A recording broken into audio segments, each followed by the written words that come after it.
Assalamualaikum warahmatullahi wabarakatuh. Perkenalkan, nama saya Tia Kartikasari. Di sini saya akan mempresentasikan tugas saya untuk mata kuliah akuntansi keperilakuan dengan judul materi Konsep Akuntansi dan Hipotesis Keperilakuan. Langsung saja ke materi pertama, yaitu awal perdebatan konsep keperilakuan.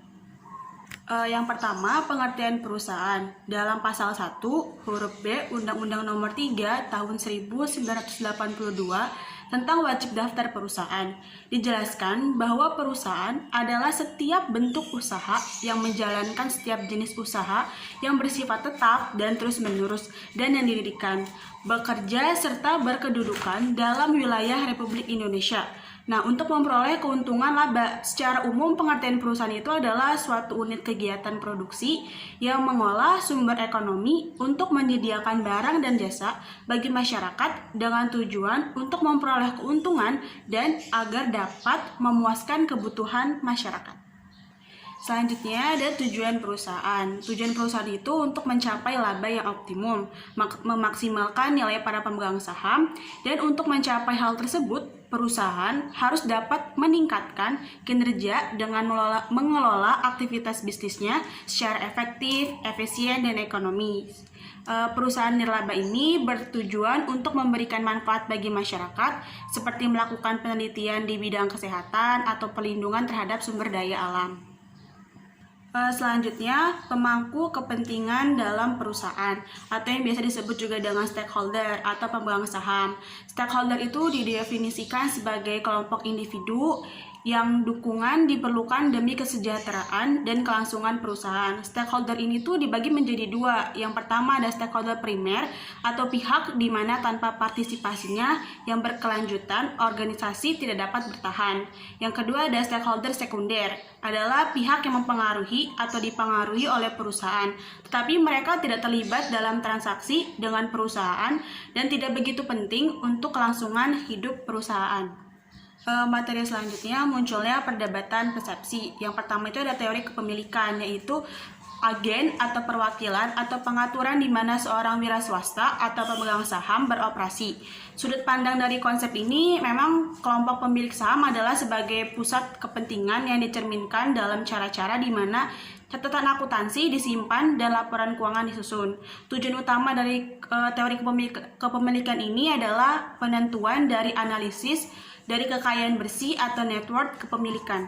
Selanjutnya, konsep entitas, yaitu melihat entitas sebagai sesuatu yang terpisah dan berbeda dari pihak-pihak yang menanamkan modal-modal dalam suatu perusahaan. Nah, menurut Harahap tahun 2011, konsep entitas ini berorientasi pada income atau income statement oriented. Pertanggungjawaban pada pemilik dilakukan dengan cara mengukur prestasi kegiatan dan prestasi keuangan yang ditujukan perusahaan. Dengan demikian, income adalah merupakan kenaikan ekuitas pemilik atau kenaikan kewajiban entitas kepada pemilik. Setelah dikurangi hal kreditor, kenaikan ekuitas pemilik terjadi setelah dividen sampai suatu saat dibagikan. Selanjutnya ada konsep tanggung jawab sosial. Konsep tanggung jawab sosial ini berkomitmen bisnis untuk berkontribusi dalam pembangunan ekonomi berkelanjutan, bekerja dengan para karyawan perusahaan, keluarga karyawan, dan masyarakat setempat dalam rangka meningkatkan kualitas kehidupan. Nah, secara teoritis, konsep tanggung jawab sosial ini dilaksanakan perusahaan. Setidaknya akan mengandung dua makna, yaitu yang pertama konsep tanggung jawab dalam makna responsibility, yaitu lebih menekankan pada suatu perbuatan yang harus atau wajib dilakukan secara sadar dan siap untuk menanggung segala risiko atau konsekuensi apapun dari perbuatan yang dilakukan atas moral tersebut. Yang kedua ada konsep tanggung jawab dalam makna liability, yaitu berbicara tanggung jawab dalam ranah hukum dan biasanya diwujudkan dalam bentuk tanggung jawab. Selanjutnya, dampak struktur kepemilikan terhadap kinerja perusahaan. Yang pertama itu ada teori klasik tentang perusahaan manajerial, yaitu perbedaan kinerja perusahaan yang dikendalikan oleh manajemen jika dibandingkan dengan perusahaan yang dikendalikan oleh pemilik perusahaan, disebabkan karena adanya perbedaan memaksimalkan nilai pasar dan perusahaan Sedangkan kepentingan dari manajer adalah memaksimalkan utilitas atau kekuatan, keamanan, status, dan pendapatan.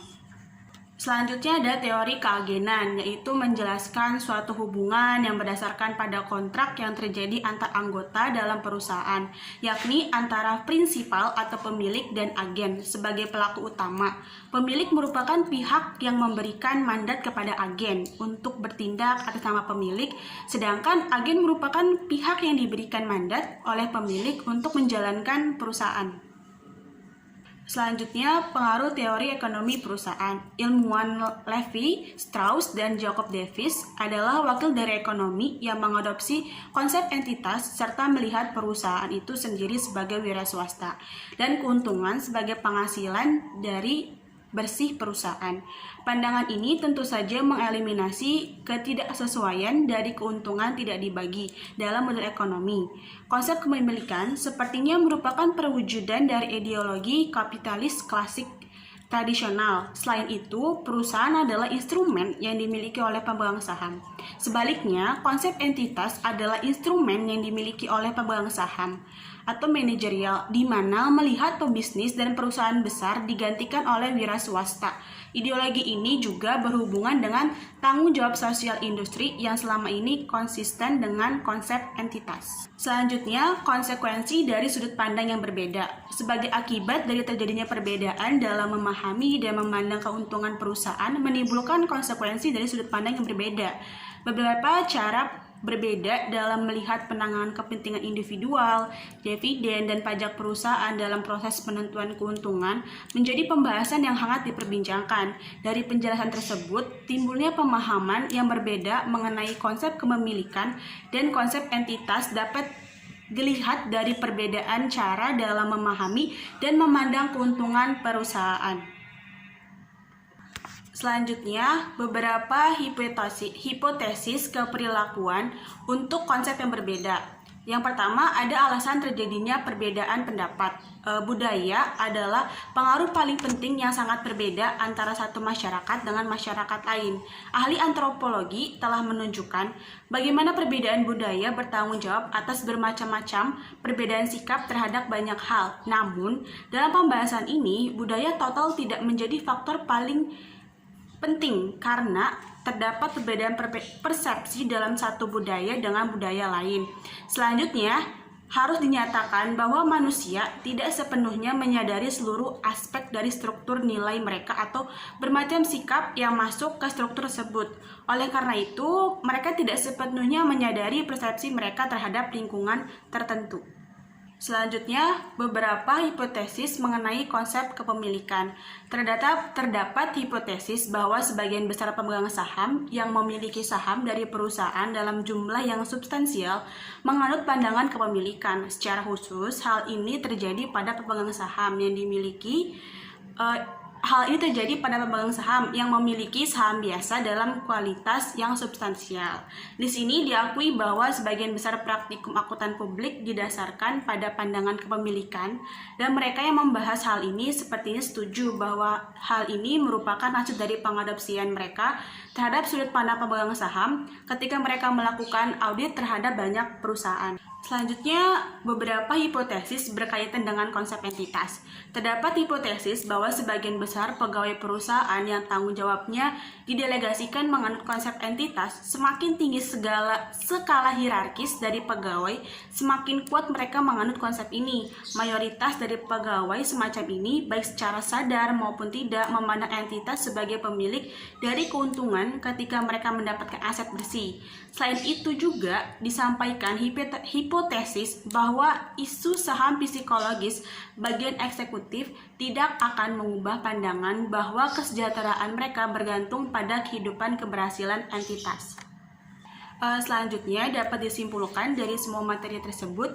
Yang pertama, perusahaan merupakan organisasi yang memiliki berbagai sistem yang paling efektif, dan sistem tersebut oleh jumlah orang guna memperoleh atau mempermudah proses operasi perusahaan serta pengendalian aktivitas perusahaan secara keseluruhan. Dari dua teori kepemilikan dan teori entitas tersebut, bahwa konsep yang diterapkan dalam kehidupan masyarakat dan banyak pengaruh-pengaruh sosial yang merubah cara pandang mereka yang berbeda-beda.